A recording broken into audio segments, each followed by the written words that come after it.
प्यारे बच्चों नमस्कार। मैं देवेश कुमार। आज हम लेके आए हैं काफ़ी इम्पोर्टेंट टॉपिक, एम्पियर का परपथीय नियम। तो देखिएगा एम्पियर का परपथीय नियम क्या होता है, इसको अच्छे से समझिएगा। काफ़ी इजी है, वीडियो में आप अंत तक बने रहिएगा। एम्पियर का परपथीय नियम।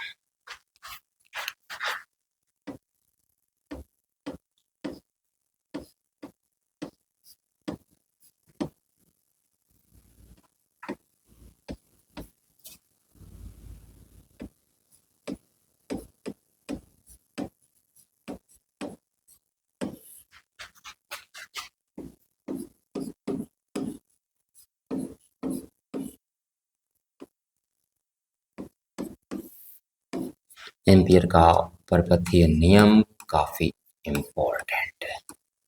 इसमें होता क्या है कि इस नियम के अनुसार किसी बंद परपथ की सीमा के अनुदेश चुंबकीय क्षेत्र का रेखीय समाकलन घिरी हुई नेट धारा का म्यू जीरो गुना होता है।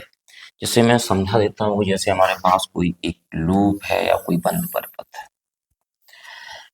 तो इसकी कंडीशन क्या है, इसमें एक धारा इसमें I1 बह रही है इस तार में, इसमें कितनी बह रही है I2 बह रही है, इसमें कितनी बह रही है I3 बह रही है।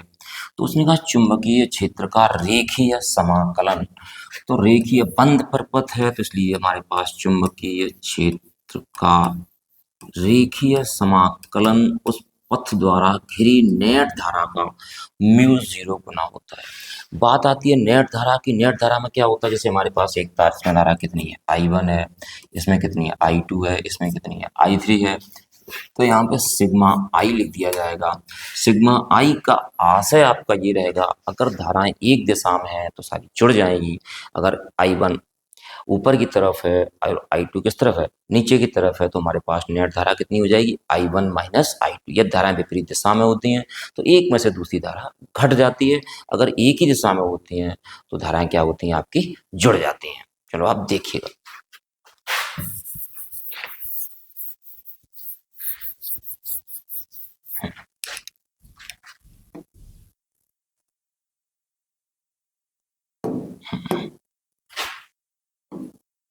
इस नियम के अनुसार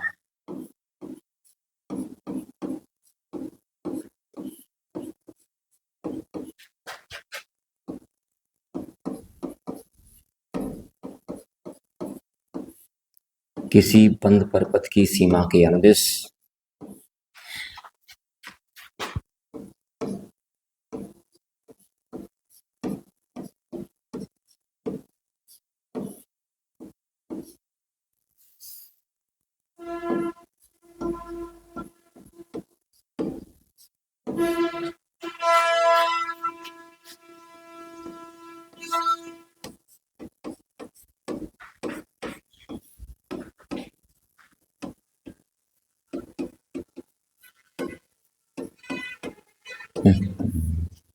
किसी बंद परपथ की सीमा के अनुदेश चुंबकीय क्षेत्र का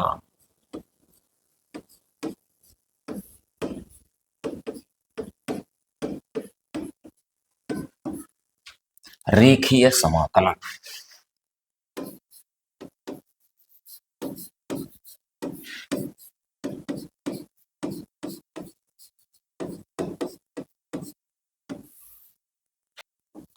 पथ द्वारा घिरी नेट धारा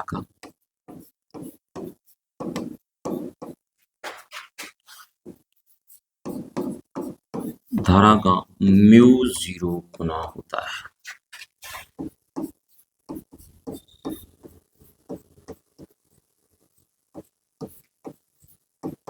कितना होता है, म्यू जीरो गुना होता है। तो आप समझ,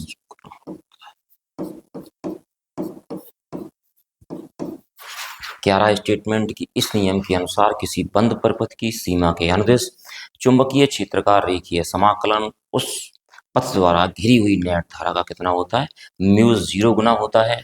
लगभग गॉस की प्रमेय के समान सा ही है। तो इधर देखो हमारे पास, मैं मान लेता हूँ चुंबकीय क्षेत्र हमारे पास B है, तो ये रहेगा V डॉट dl। बराबर कितना हो जाएगा हमारे पास म्यू जीरो। यदि बहने वाली नेट धारा हमारे पास कितनी है, आई है, तो हमारे पास ये रहेगा इसका स्टेटमेंट। और ये रहा v dot D L is equal to mu zero I. ये हमारे पास क्या कहलाता है, रेखीय समाकलन कहलाता है, मतलब लाइन इंटीग्रल। तो ये रहा एम्पियर का परपथी नियम। अब देखते हैं इसका प्रूफ और फिगर। देखिएगा प्रूफ।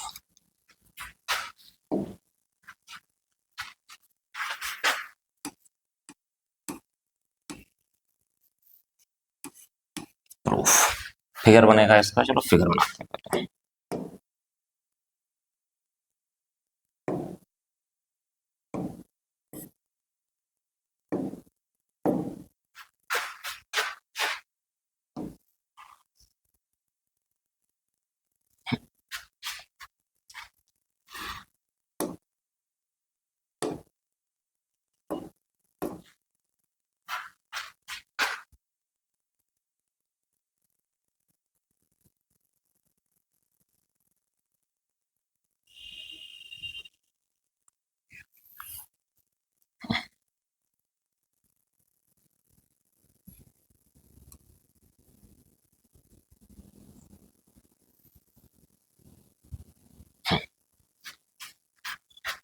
मैं इसमें मान लेता हूं एक तार है और जिसमें हमारे पास आई एम्पियर की धारा बह रही है, और ये हमारे पास लूप है। लूप हम कैसा भी ले सकते हैं, चाहे वो वृत्ताकार हो, चाहे वो आयताकार हो, चाहे वो वर्गाकार हो। कहने का मतलब परिपथ बंद होना चाहिए, तो इसलिए हमने वृत्ताकार लूप ले लिया। और ये इसका केंद्र है, वो यहाँ से इसकी रेडियस कितनी है, आर। रेडियस आर है। अब इसमें कंडीशन क्या हमारे पास है, धारा इस तरीके से बह रही है, तो इसमें जो हमारे पास, हम क्या करते हैं, एक अल्पांश भाग ले लेते हैं, और ये अल्पांश भाग हमारे पास क्या रहेगा, डीएल रहेगा। तो डीएल की दिशा किस तरफ रहेगी, डीएल की दिशा इस तरफ रहेगी। जिस दिशा में हम चलते हैं वो दिशा कैसी होती है, डीएल की होती है। अगर हम यूं करके इस तरफ जाते हैं तो डीएल इस तरफ रहेगा, अगर हम इस तरफ घूम के आते हैं तो डीएल किस तरफ रहेगा, नीचे की तरफ रहेगा। और इसमें चुंबकीय क्षेत्र की दिशा क्या होती है, इसमें धारा बह रही है, इसको यूं करते हैं तो चुंबकीय क्षेत्र की दिशा किस तरफ होगी, ये होगी इनवर्ड, मतलब अंदर की तरफ। अगर इस तरफ देखते हैं तो किस तरफ होगी, बाहर की तरफ होगी। तो यहाँ पे डीएल रहा हमारे पास, और यहीं पे हमारे पास इसी दिशा में क्या हो जाएगा, हमारे पास चुंबकीय क्षेत्र हो जाएगा।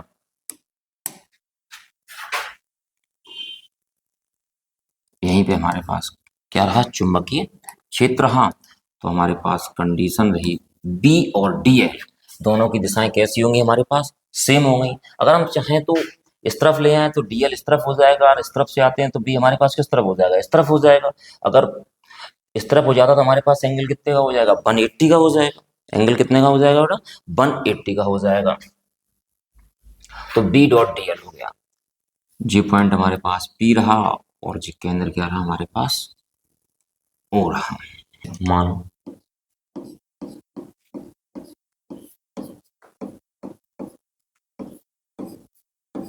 एक तार जिसमें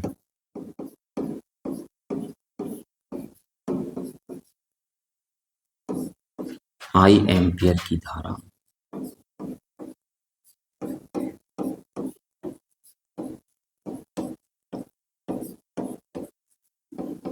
बह रही है। अब हम क्या करते हैं, इस तार के कारण यहां से यहां तक डिस्टेंस हमारे पास कितनी है, आर है। तो बिंदु पी पर क्या निकालेंगे, हम चुंबकीय क्षेत्र निकालेंगे। इसके लिए आपका फॉर्मूला काम करेगा, एक लंबे सीधे धारावाही तार के कारण उत्पन्न चुंबकीय क्षेत्र। तो यहां से हमारे पास धारा कितनी है, आई है, दूरी कितनी है, आर है। तो तार के कारण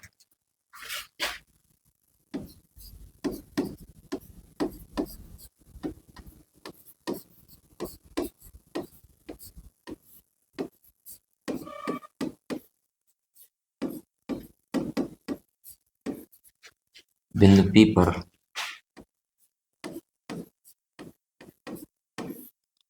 उत्पन्न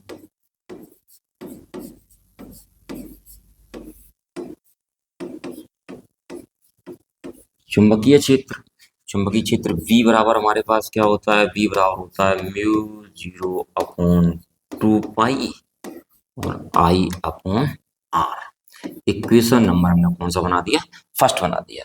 अगर हम बी डॉट डी एल निकालें तो B dot D L now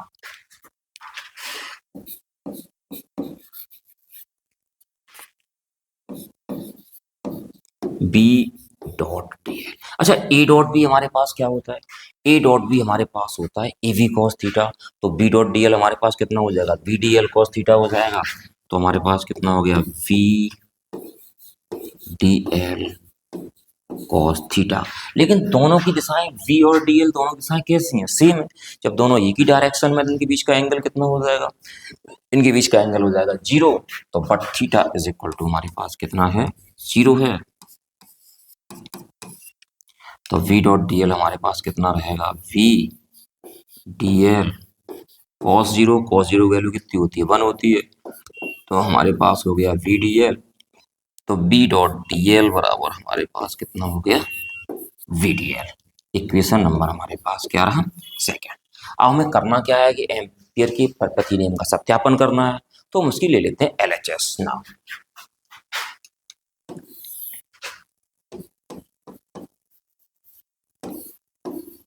B dot D L बराबर, अच्छा वी डॉट डी एल किसके इक्वल आया, वी डी एल के इक्वल आया।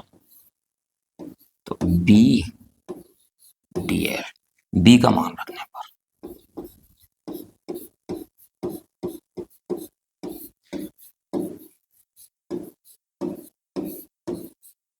आप इसमें बी का मान रख देंगे। बी का मान कितना हमारे पास है, mu 0 upon 2 pi I upon R. तो ये हो गया mu 0 upon 2 pi I upon R, और कितना हो गया डी एल।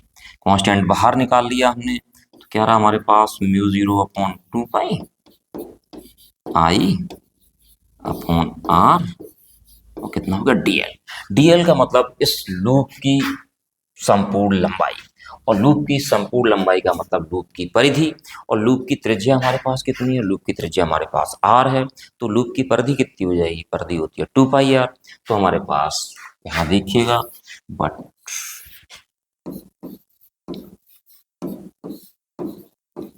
डी एल बराबर हमारे पास क्या रहेगा, 2 पाई r रहेगा। तो हमारे पास ये कंडीशन निकल के आएगी, v dot D L is equal to mu 0 upon 2 pi I upon R, और इनटू हमारे पास क्या रहा, 2 पाई आर। 2 पाई आर से 2 पाई आर चला गया, तो हमारे पास क्या बचा, line integration v dot D L is equal to mu 0 I, जो कि हमारे पास क्या है, एम्पियर का परपथी नियम है। एम्पियर का परपथी नियम क्या कहता है कि इस नियम के अनुसार किसी बंद परपथ की सीमा के अंदर चुंबकीय क्षेत्र का जो रेखीय समाकलन होता है उस पथ द्वारा घिरी हुई नेट धारा का कितना होता है, म्यू 0 गुना होता है। तो ये रहा आपके पास v dot D L is equal to mu 0 I, जो कि हमारे पास एम्पियर के परपथी नियम का क्या है, प्रूफ है। आज के लिए इतना ही। अब आपको मिलते हैं अगले वीडियो में किसी एक नए टॉपिक के साथ। उम्मीद है कि आप लोगों को ये टॉपिक समझ में आ गया होगा। यदि ये टॉपिक समझ में आ गया हो तो आप चैनल को सब्सक्राइब कर दें, वीडियो को लाइक कर दें, साथियों के साथ शेयर कर दें।